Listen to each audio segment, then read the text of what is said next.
Welcome, traveler, to the Ruins of Makini.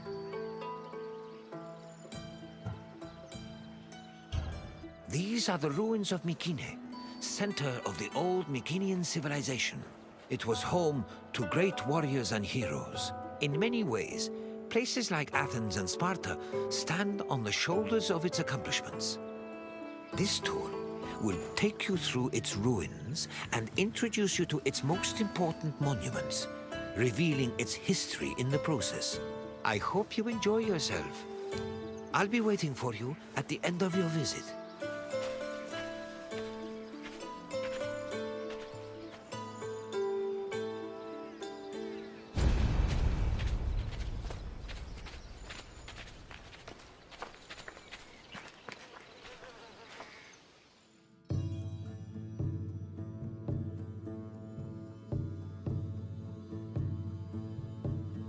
The Mycenaean Civilization flourished in the Late Bronze Age between 1600 and 1200 BCE.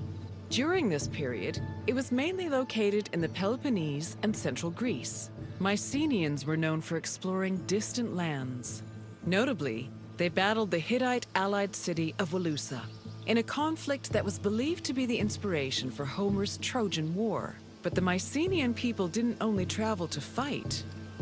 They learned much from their neighbors, the Minoans of Crete, such as how to write syllabic script on clay tablets. Such tablets provide evidence that Mycenaeans spoke an early form of Greek. They also tell of how great Mycenaean kings ruled over their warriors from opulent palaces in places like Mycenae, Thebes, and Knossos.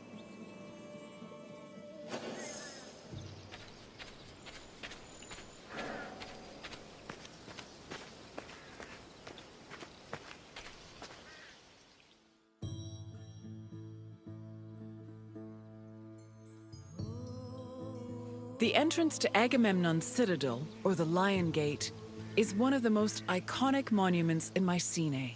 It is impressive for both its height and for the intimidating rendering on its relief, which depicts two lions standing on either side of a column. Unfortunately, the lions' heads, which were presumably made of a precious metal or higher quality stone, have been lost to time. The gate was most likely meant to greet a triumphant king returning home from successful military campaigns and to awe foreign visitors.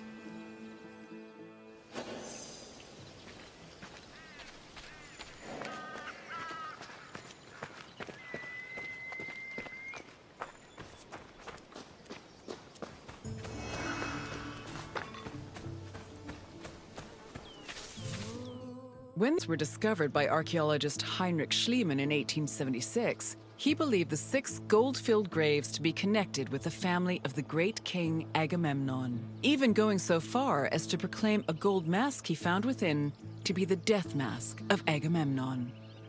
However, this was refuted by later excavations, which showed that the 19 bodies buried in the shafts dated back to a few hundred years before Agamemnon was even born. In fact, at the time of the body's burial, the Lion Gate and the citadel walls had not even been built yet. It's estimated that the people in the graves were members of the first Mycenaean dynasty. The graves later became a place of worship for Mycenaean kings, who raised walls to protect them. These walls helped preserve several incredible artifacts, including women's jewelry, death masks, and masterfully crafted weapons.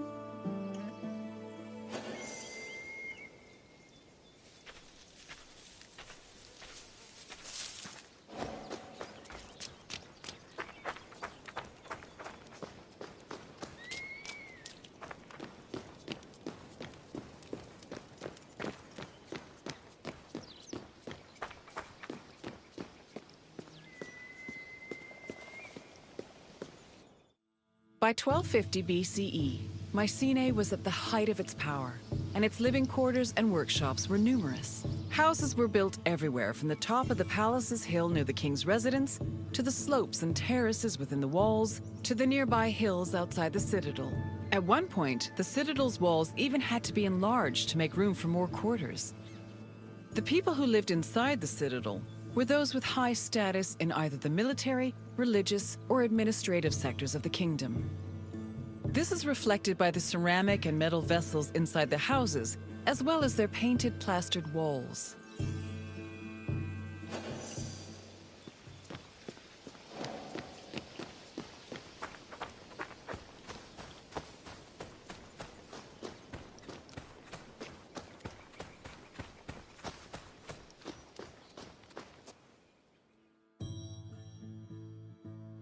A audience with the king would have first ascended a steep ramp from the Lion Gate to the Citadel's summit. Here, they would have walked into the palatial complex through a grand entrance called the Propylon.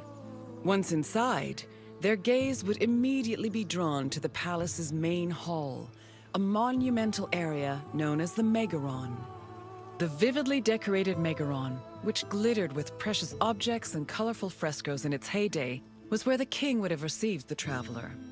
If the king was feeling generous, he would have shared with the visitor the palace's most marvelous feature, its commanding and majestic view, which stretched from the plain of Argolis to the gleaming Aegean Sea.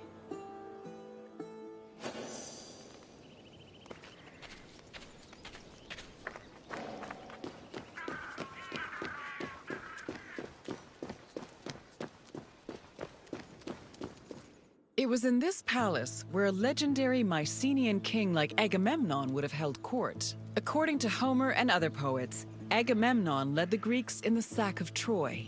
Stories say that he was a fearsome warrior on par with Achilles, but also an overly ambitious and arrogant ruler. He sacrificed his own daughter, Iphigenia, to convince Artemis to grant his ship's passage to Troy. After conquering the city, he returned to Mycenae with mounds of riches, and a Trojan named Cassandra as his concubine. Agamemnon's wife, Clytemnestra, was not pleased with her husband's sacrifice of their daughter. She plotted to murder her husband out of anger. The plot was successful, and, depending on the version of the story, Agamemnon was either murdered in his bath by Clytemnestra or killed by his cousin Aegisthus during a banquet.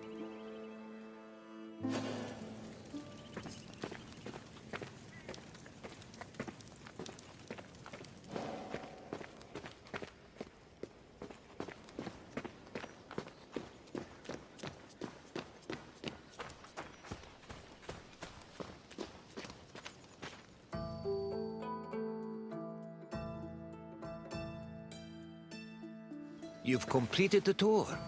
I trust it was an eye-opening experience. Though it did not last, Makini was a sort of precursor to what would eventually become the Greek civilization we know today. It's important we remember them, if only to avoid repeating their mistakes. Now, what else would you like to do?